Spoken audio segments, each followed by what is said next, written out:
Hey guys, it's Nadia from LiaDia Designs, and I'm back with another fun tutorial. Today's design is actually inspired by the Artful Grimmer on Instagram, and she makes these really fun tropical bold colored ceramics, and I love her design. So I wanted to try it out for a two-tier stand. I also want to show you how to make a stencil. So for this one here, it's just my sketch on paper, and I took my X-Acto blade and cut out little sections that I could trace onto my cured resin. So definitely want to show you that.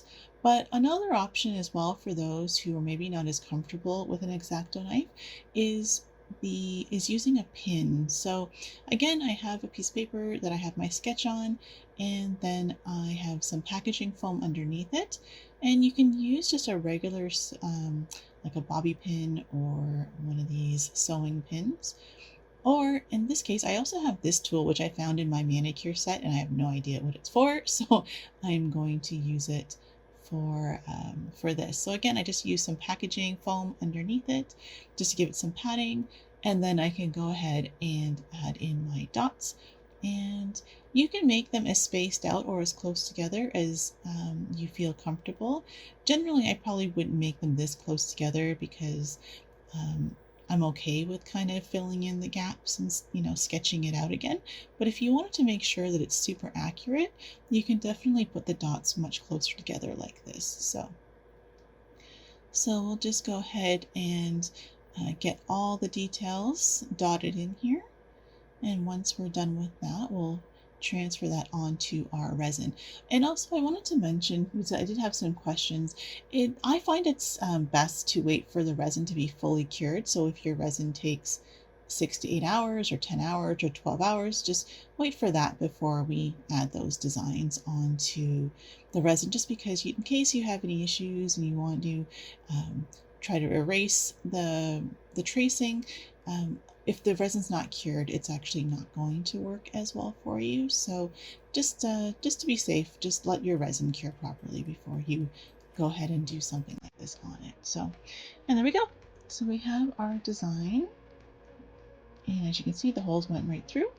And then we just place that on top of our cured resin in the mold, and we trace it with our marker. And once again, like I said, if you feel that you don't need to be this accurate in terms of this many dots, you can definitely put less. You'll see as I progress here, I actually start skipping dots just because I wanted this process to go a little faster.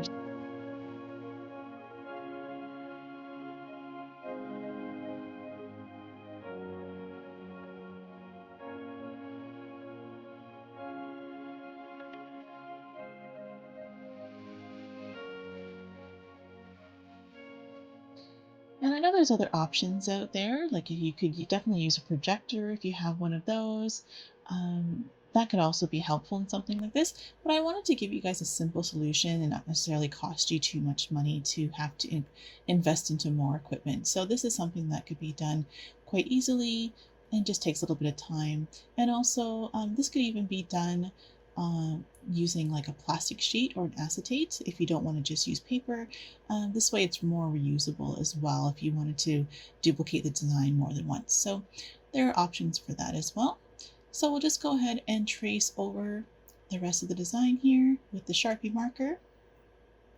And then we will be ready to start finishing up our design. I'm not too worried about the Sharpies just because we are going to be covering the full design here. So, and we'll do the same thing with the larger one. And this is the one where I use the X-Acto knife to cut out sections of the design.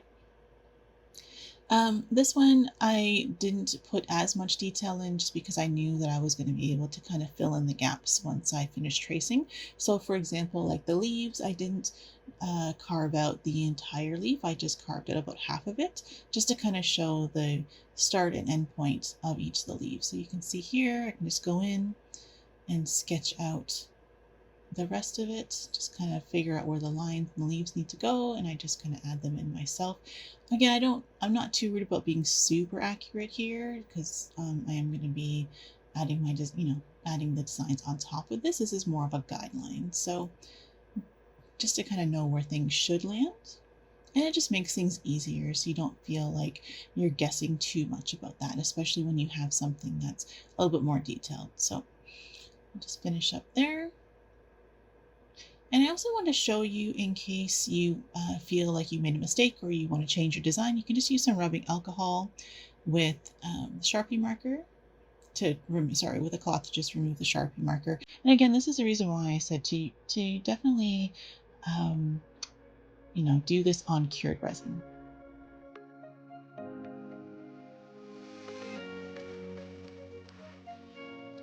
All right, so we're ready to add our glitter. So once again, I'm using my Deco Art DuraClear Gloss Varnish, and I'm going to be mixing it with various different glitters.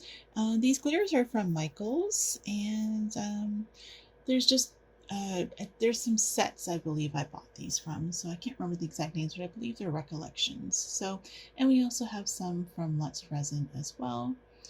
And just again, I kind of tried to get something that was similar to the colors that the Artful Grimmer used in one of the pieces that I'm using as inspiration. So we'll mix up some of the varnish with this pink glitter, which is really pretty and sparkly. And again, with this, we want to make it so that it is kind of like a thin paste. We don't want it to be too watery and we don't want to be too thick. And I can't give exact amounts because I generally don't measure this stuff, guys, but it's just, like I said, you want it to be so that, I think I've mentioned before, it's almost like a nail polish, like a glittery nail polish consistency, so that when you pick it up and you paint with it, that enough glitter is actually being set down onto the resin. It's not mostly gloss varnish. You want it to be mostly glitter just so that it gives that look that we're going for here. So we're going to go ahead and paint in these leaves, and the way that the Artful Grimmer had her design was that the pink was very loose in terms of it doesn't the it kind of spreads outside of the outlines. So we're going to do that as well. We're just going to have this kind of um, you know, a kind of a looser paint style here, where we're actually just painting outside the lines, and then when we come in and we add our inner lines later, it's going to have this kind of a neat effect to it. So we'll get the pink done. And so I'm going to just go into a time lapse here. There's a lot of different colors we're going to be adding. So there's, for those of you who really enjoy just watching me paint, you can do that for the next couple minutes. And then at the end of it, I'll catch up with you guys before the next step.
Okay, so we're almost done here, just finishing up this white.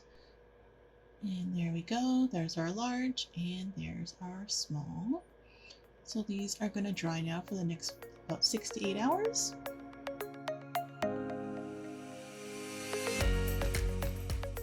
Okay, so we're ready to add our designs now on top of this glitter, now that the glitter is all dry. And I want to show you another trick that I do sometimes. And whenever we want to add designs on top of something and we're maybe not sure of the colors we want to use, I sometimes paint a little bit of the color onto these clear acetate sheets. and then I place it on top. So it kind of gives me an idea of how it's going to look without actually having to put it on the design itself. And I did the same thing here with the leaves because the Artful Grimmer, she actually did her designs in black. And as much as that looks really cute, I wanted to also see how this works with silver and also how it would work with gold. So I did all these options so that I could see it, and I actually really like how the gold looks. So I think this is the way we're gonna go.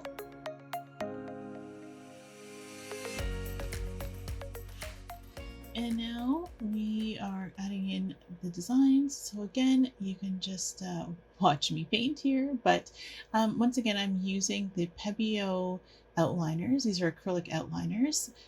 There's various different kinds. There's a Serenade Relief, which is what I use mostly for my golds and silvers, and then some other colors are in some of their other lines. So this one here is a Vitria, and then there's other ones for like porcelain and other ceramics and things. So, but if you look up Pebeo outliners when you're doing your searches on Amazon or at your local craft stores, it should show up as it should show you the options for whether it's the Serenade Relief or the ceramic versions, and they're all going to work just fine. Like I said, once they dry fully, then you can we're going to seal it under another coating of resin, and that will protect them. So all right, so we're just going to finish up the designs here, and I really like how this gold is looking. So again, we're going inside of the pink for the designs of the leaves because that was kind of the technique that we're trying to imitate here. And there we go. There's our large. I really like how that's looking. And there's our top tier. And again, really like how that's looking as well. So we're going to leave this to dry a couple hours and then we can do the top coat.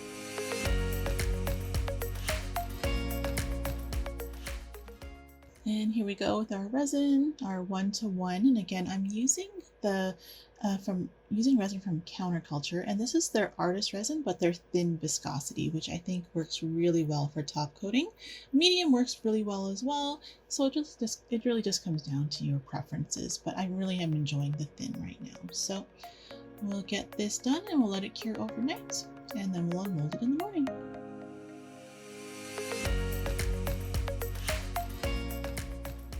All right, time to unmold. So here we go. Here's our top tier, again, looking pretty. And our bottom tier. Get rid of some of those bits.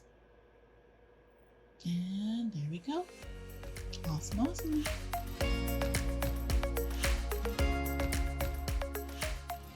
And here they are. So I did add a second top coat or like a dome coat to these pieces, as well as drilled the holes for the tiered hardware to go in it. If you want to see tutorials on those, I will link them at the end of this video so that you can see those. And they're included in some other tutorials that I did. So, and here we go. Here is the final piece, and I absolutely love, love, love it. It's so awesome. It's so sparkly. I just love everything about it. So I want to thank the Artful Grimmer. Her name is Anne. I want to thank her. She was super excited to see the final product of this. I hope she loves it. I hope you guys do too. So don't forget to leave a comment. Let me know what you think. And don't forget to like and subscribe. Talk to you soon. See you next time. Bye.